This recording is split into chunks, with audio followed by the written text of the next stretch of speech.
Luar biasa pada saat ini AHY memberikan balasan yang sangat-sangat nyelkit untuk para pembenci Gibran. Bahkan mereka sangat kelimpungan menghadapi skakmat balik AHY yang memang mereka ini mengkritik tanpa data yang jelas, namun AHY dapat mementahkan semua cibiran-cibiran itu.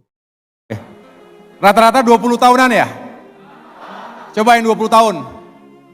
21, 22, 23, 24, 25, 25, ada 26. Oh ada juga. Oke, 2045, berapa tahun dari sekarang? Berapa? 21 tahun. Nah, tadi mana yang usianya 25 tahun sekarang? Yang sehari ini 25 tahun, ya. Kalau tambah 21 tahun, usianya berapa? 46. Berarti seusia sekarang saya, 46 tahun. Jadi, insya Allah 2045, jika Bapak Ibu para senior di depan ini berusia panjang, sehat kita semuanya insya Allah, kita menyaksikan adik-adik kita, generasi penerus ini yang akan memimpin dan mengawaki Indonesia. Memimpin dan mengawaki kita semuanya.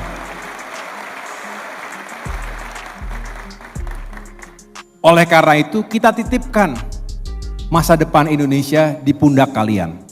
Berat nanti. Besok akan dipasangkan pangkat di pundak kalian.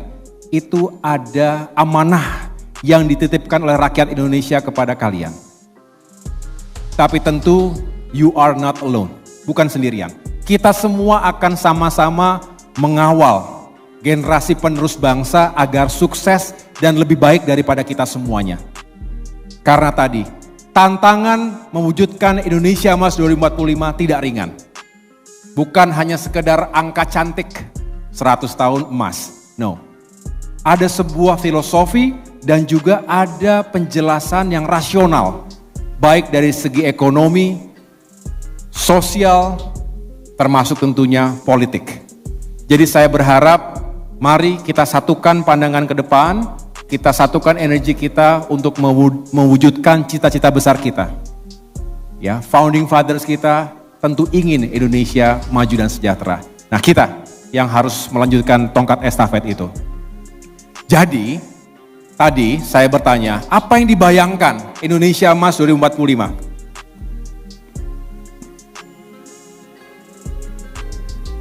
Ini, di sebelah kanan ini adalah cita-cita kita. Diprediksi oleh berbagai lembaga internasional, McKinsey, Goldman Sachs, World Bank, bahwa Indonesia bisa menjadi negara yang maju dan sejahtera. Dengan pendapatan per kapitanya 23.000 hingga 30.000 US dollar. Berapa itu kira-kira kalau dirupiahkan? Pak Rahmat yang paling cepat biasanya kalau ngitung begini-begini. Bandingannya ya, sebelum dihitung, coba dihitung. Bandingannya, hari ini kita di sini. Per kapita kita, pendapatan per kapita itu berarti per orang, per tahun, itu di angka 4.870 US dollar. Per tahun. Nah, rata-rata penduduk Indonesia seperti ini. Nah, kalau kita bisa mewujudkan pertumbuhan ekonomi yang tinggi, bahkan Bapak Presiden kita menargetkan 8% pertumbuhan, ini bisa kita wujudkan di tahun 2045. Jauh lebih baik dan jauh lebih sejahtera kita dan setara dengan negara-negara maju di dunia.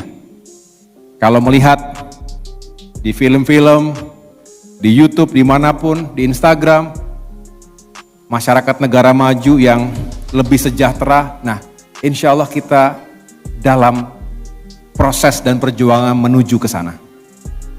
Sanggup nggak kita kira-kira? Indonesia bisa nggak? Harus bisa. Tadi kan, bersama kita bisa tadi, semangatnya begitu. Bersama-sama kita bisa. Masyarakat kelas menengah, kita ingin mencapai 80%. Dan kita bisa menjadi negara dengan ekonomi nomor 5 di dunia. Saat ini kita nomor 16. Anggota G20. Tetapi karena penduduk kita besar, maka pembaginya juga banyak.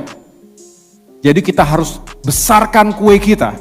Kue ekonomi kita besarkan sehingga ketika dibagi kepada penduduk yang banyak, kita juga tetap mendapatkan porsi yang baik. Inilah semangat dari meningkatkan pendapatan per kapita kita.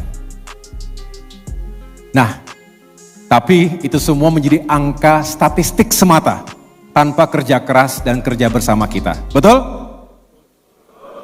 Tidak boleh, kita hanya punya angan-angan, mimpi besar, kita harus bangun dan bekerja keras. Nggak boleh kelamaan bermimpi untuk mewujudkan ini semuanya. Saya lanjutkan. Nah, masuklah kita. Urgensi pembangunan konektivitas.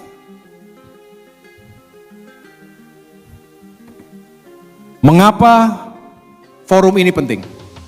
Karena SDM yang unggul yang bisa melakukan ini, melakukan transformasi, melakukan perbaikan, penguatan, dan semua kata-kata baik untuk Indonesia yang semakin terhubung satu sama lain.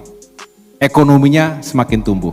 Dibutuhkan SDM yang unggul, dibutuhkan generasi muda yang juga punya semangat yang tinggi.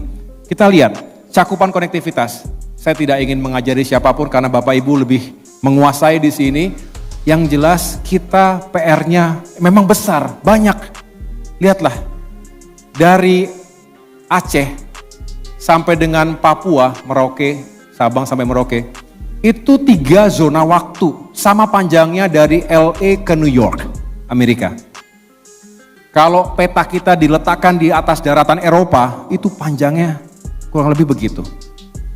17.000 lebih pulau. Panjang pantainya berapa? Luas daratannya berapa? Luas lautannya berapa? Jadi memang dibutuhkan pemimpin-pemimpin, perwira-perwira, pengawak-pengawak transportasi dan perhubungan yang memang berkualitas. Ya, jadi Badan PSDM ini punya peran yang penting, Pak. Kepala-kepala sekolah, ketua-ketua perguruan tinggi, direktur-direktur punya peran yang luar biasa. Tadi kalau kita lihat video singkat yang diputarkan di awal tadi, ia mulai dari urusan teknis, maintenance, operasional, navigasi, evaluasi, kalau ada kecelakaan, dan lain sebagainya, itu urusan perwira perhubungan, perwira transportasi. Betul? Jadi sangat penting perannya. Kemudian tadi sebagai upaya untuk meningkatkan produktivitas, efisiensi, perpindahan barang dan jasa, termasuk urusan pariwisata.